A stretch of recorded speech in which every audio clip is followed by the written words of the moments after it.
Hey VC, Jack here. Welcome to my channel, Vinyl Martini.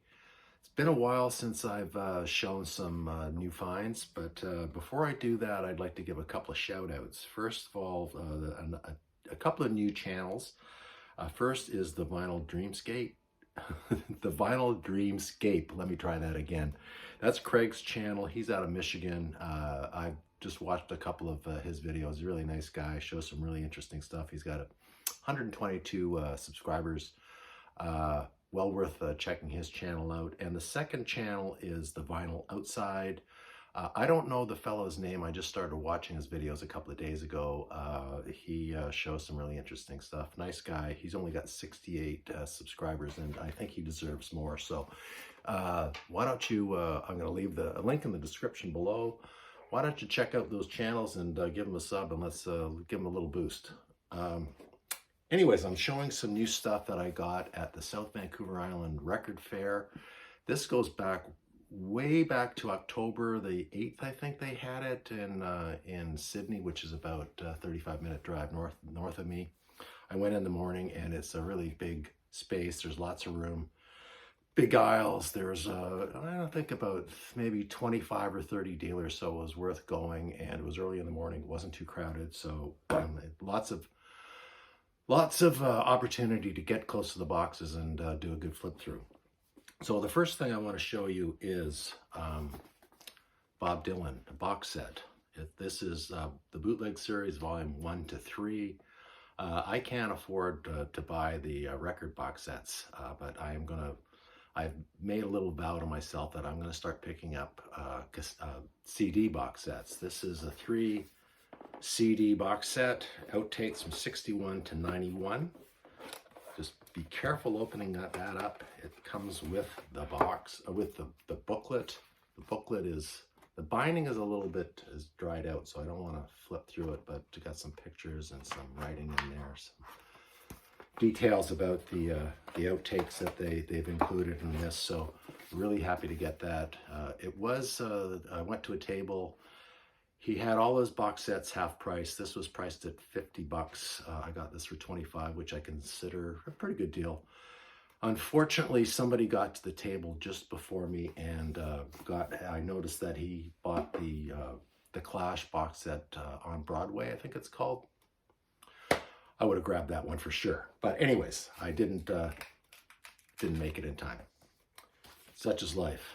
Next up, hey, Ben Rankin's Australian band, Hunters and Collectors. Don't know anything about this record, but it is a EP. I think when it was originally released in Australia, it only had 3 songs on it. This has been expanded for North American release. It's got 5 songs on it. It's on IRS. Looking forward to giving this a listen. Next up, I've shown this before. I showed it on Rob Walker's illustrated covers thread. This is Black Sun. I'll show it again though, but great cover.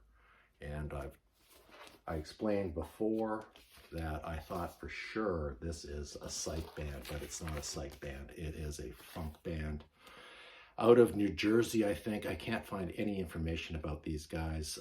They are listed on Discogs. 2 long songs, 1 on each side. Really cool record. A bunch of white guys though. Not dull, but just explaining. Next up, really happy to find this. This is a copy of the Psychedelic Furs.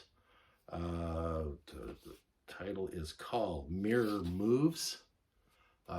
Really happy to find this. It's really hard to find Psychedelic Furs records around here. I've got their first. I've had it since it was first released, but I think they recorded 5 records, so I'm looking for the other 3.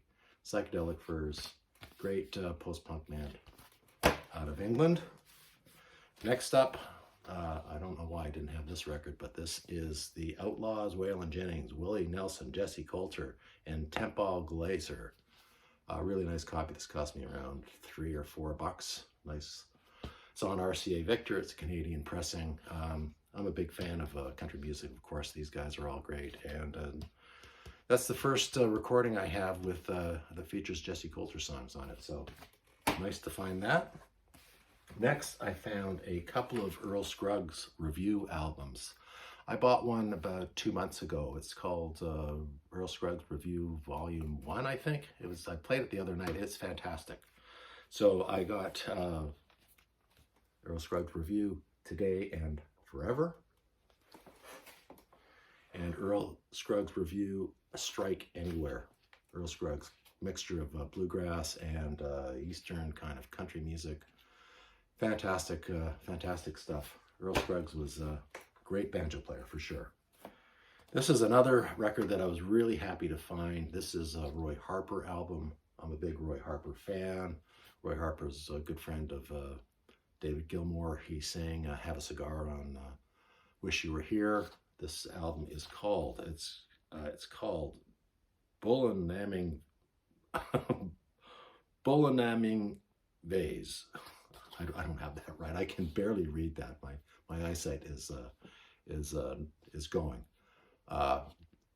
Really hard to find Roy Harper records, like I said. I was at a record store in Nanaimo a little while ago, and I found one that was priced $20, and I passed it up, and I realized that I should have picked it up. So hopefully it's still there the next time I go up there.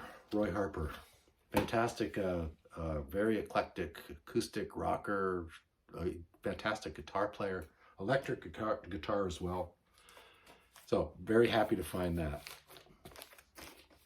Next up, another Bill Nelson record. Bill Nelson, of course, was the guitar player and writer for Bebop Deluxe. This is the group that he put together after Bebop Deluxe folded. After he folded the band, it's a band he put together called Red Noise. I have not listened to this. The record is called Sound on Sound. This is on Harvest Records, and after he turned the tapes in, Harvest did release this album, but they dropped his contract right after this. So a big Nelson fan and a Bebop Deluxe fan, so it's nice to find a nice copy of this. It wasn't too expensive. I think it cost me $10. Next, I've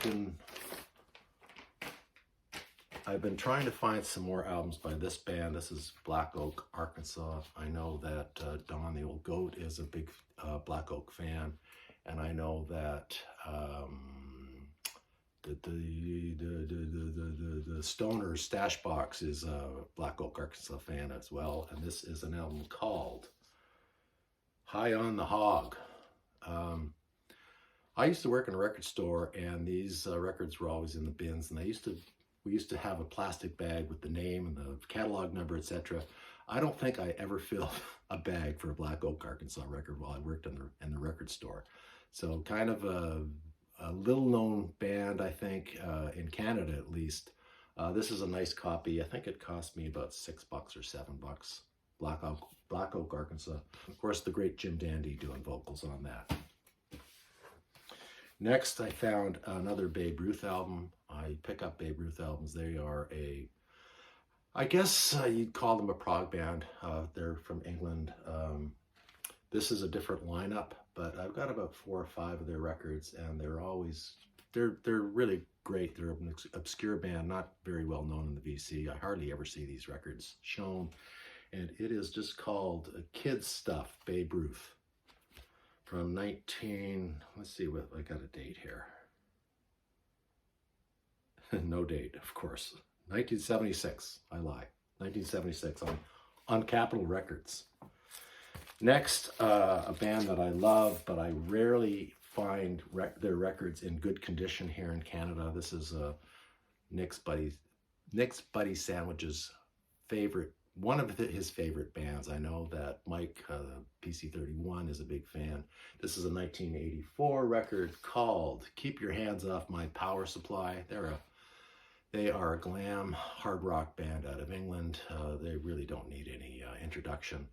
I think this is a 1984 recording. They recorded it before going on a tour in the United States.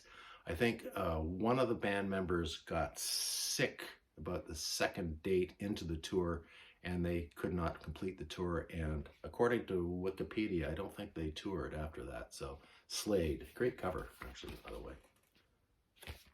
Slade, love them. And last but not least, I think Steve Carlson is a fan of this band. This is new wave band, the Motels, and this is called All for One. Comes with a nice inner, and a beautiful, beautiful singer. Her name escapes me right now. And we got another Motels record called Careful. Another great cover. I think this cost me, both of them cost me $5 each. They were really cheap. Yeah. Amazing how these bands have beautiful women leading them.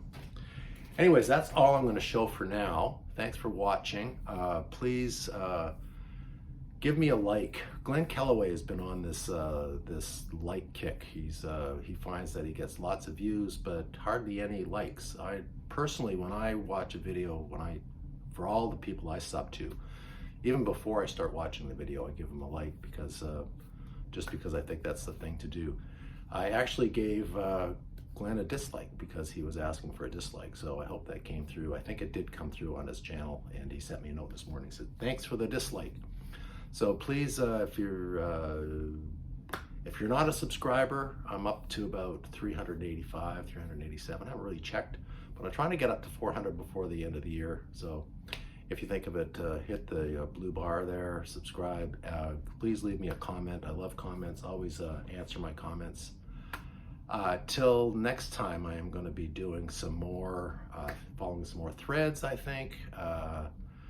I was supposed to go and look at a record collection. A friend of mine has a neighbor who has a large collection, and I said, well, give me his number, I'll send him a note. I sent him a note, and he's ghosted me, so I don't know what I don't know what happened. Anyways, I'll if that works out, I'll certainly let you know. Anyways, till next time, cheers guys, thanks for watching.